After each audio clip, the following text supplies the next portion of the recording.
Hey everyone.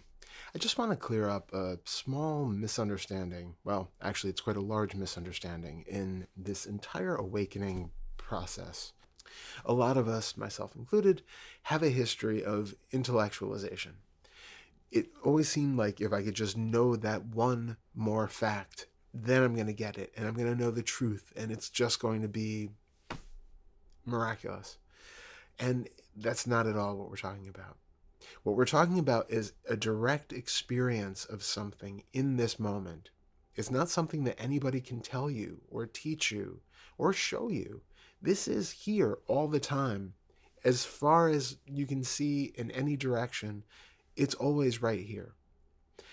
It's only the intellectual mind that is putting these filters on it. It's the functioning of the brain that creates these dynamics of separation and individuality and all of this self-reflective thinking.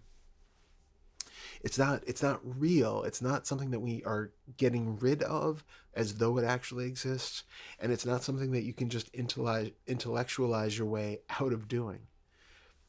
It's happening. All you need to do is to recognize right now in the moment what is not that thought, what is not an intellectualization, what is the realest thing that you can find in any given moment. Now, I put the realist thing in air quotes because the more you do this stuff, the more even those seemingly real phenomena start to break down and actually be seen as just another manifestation of the mind. It's a process that keeps going, but it keeps going because it's experiential. The intellectual is, I guess you could say, limitless as far as we want to just keep taking in information, but it will never give you that same experience that we're talking about. And I just want to make it as clear as possible that this is not an intellectual pursuit. In the Awakening curriculum, we give you a lot of information on a lot of different facets of the human experience because they all play into this awakening process. But they're not to be clung to. What we try to do is provide antidotes. So if you have been steering in one direction your whole life, there is self, there is consciousness. These things really, really exist.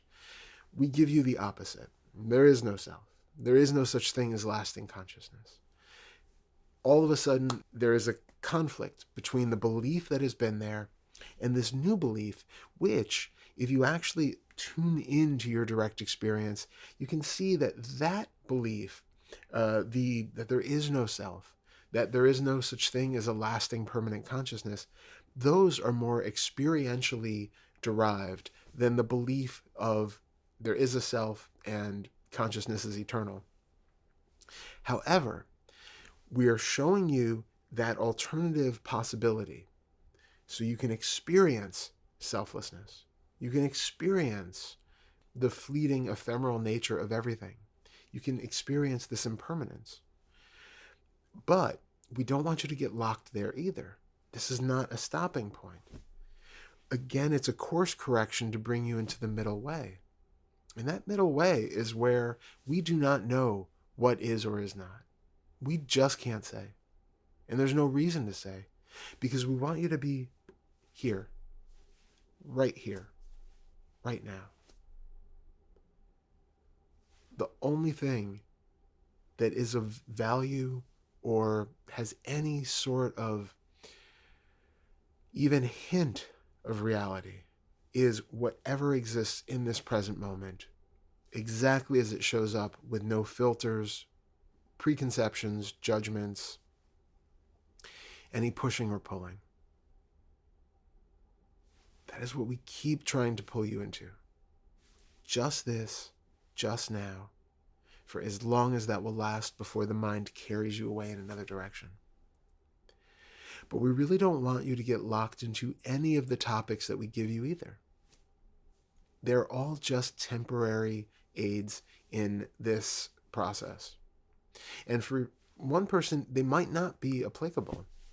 For instance, if you have been coming at this whole process as an atheist, even bordering on nihilism, And then you hear that there is no consciousness and no self and nothing else. That's not course correcting. That's just reinforcing the things that you've already believed. It might actually push you even further down that track of deeply ingrained belief to the point where it just becomes unquestionable dogma. And that is not bringing you into the present moment. That's just bringing you back into the mind where you can lock into a concept and you can live through that concept. And that concept is coloring absolutely everything that you see, hear, taste, smell, and feel. That concept of either nihilism or eternalism, of there is no self or there is a self, or there is no God or there is a God, there is consciousness, there is no consciousness. All of those are coloring your perceptions of everything because they are still a filter. Once you have felt that movement, that shift in polarity where I have always believed this one thing to be true, oh my God, now I believe this other thing to be true, what does that tell you about the foundation of belief? How real are any of these things that we cling to? How trustworthy are they? Can we actually trust our senses? We do all of these sixth fetter exercises to show you that we can't trust our senses either. That there's literally nothing that we can cling on to for some sort of stability or understanding. And that's great. It's not a problem. It's not something we need to be freaked out about or run away from. That alone drops you into this timeless present moment, where this is what is here. The ability to grasp or the need to grasp onto something is always conceptual. Eventually, we have to let go of all of them. Which isn't to say that you should do that right from the beginning. Assess where you are. Assess this history and these patterns of unfolding that have been going on for however many years you've been on this path and longer. And then recognize what you need as the antidote to fix whatever this misconception is that has been running your entire experience. So with everything that we say and do, please take it lightly. It's helpful up to a point. And if it feels like it's not helpful to you, or it's reinforcing some old patterns and old thoughts and old ways of being, then perhaps look to a different teaching. We might also have something which is the exact opposite of that, because again, this is about course correction, not giving you one absolute definitive truth about anything. The closest we can come to truth is the fact that we just don't know what that could possibly be. But to get you to that realization, you may have to test out multiple truths. You may have to test out multiple experiments of conceptualization and experience and see when these things conflict and when they support each other and when they cause that internal rupture, that shift of paradigm, that shift of perspective where all of a sudden we go, oh, right. That understanding is not a pointing to truth either. That's something that is just a momentary flash of, and that is more important. That is more relevant than all of the intellectualization that you can do.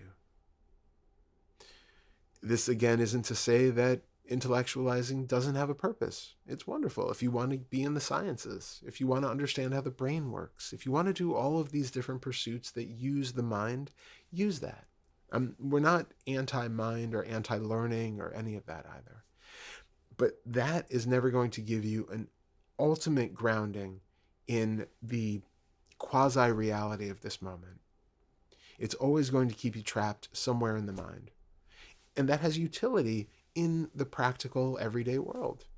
Again, we're on a computer or a phone. We're using satellites. We're using technology, which is all a product of somebody's mind having thought of something and recognized ways to put it into action. So we're not vilifying that. But if your purpose is to create a satellite, we know how to use the mind in that way that will direct you to learning the things that you need to do to build a satellite and to make it work. We do not know of any ways of using the intellect to get to this experience, to this moment of waking up. That is something that happens when the mind has been released. When that seeking to know and intellectualize and grasp and conceptualize has been let go of. So for the interest of waking up, we do suggest to put that intellectualization aside. Save it for all the other things where it's practical throughout your day, but not here in the awakening space. In the awakening space, it's just a diversion. It's like if you want to become a bodybuilder, then going to a gym and using the weights is incredibly helpful. But if you want to swim in the ocean, carrying those weights with you from the gym is just going to drag you to the bottom. We need to use the right tools at the right times. And there is no ultimate reality to any of it. So when you're engaging in this kind of awakening work, doing inquiries, meditating, doing the kind of exercises that we provide, shift out of that way of intellectualizing, that way of being mind forward, where we try to rationalize and grasp and understand everything, and see if you can shift back into that openness, that passive awareness of whatever is actually happening in this moment. And then just be quiet. And that quietness will reveal far more than the mind and all of its dialogues will possibly be able to.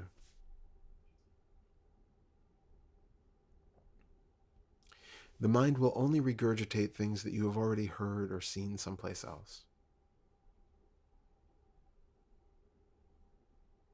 Come back to the raw experience. Something that is fresh.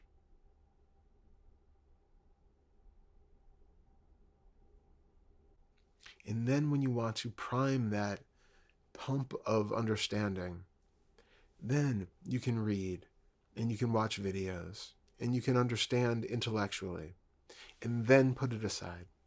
Because everything that you take in is having an effect. We're not in the camp of just saying don't do anything ever. There's nothing to be done, because that has an effect too. So if you read and you watch and you practice, then set everything that you have intellectually, conceptually understood aside.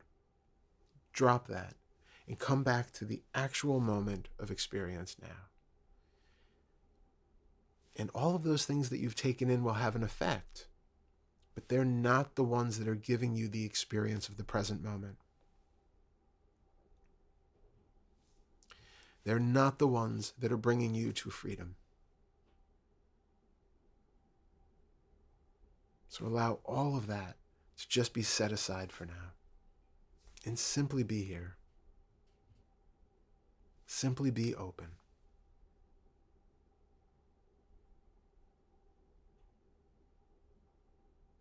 Thank you for watching. Happy inquiring.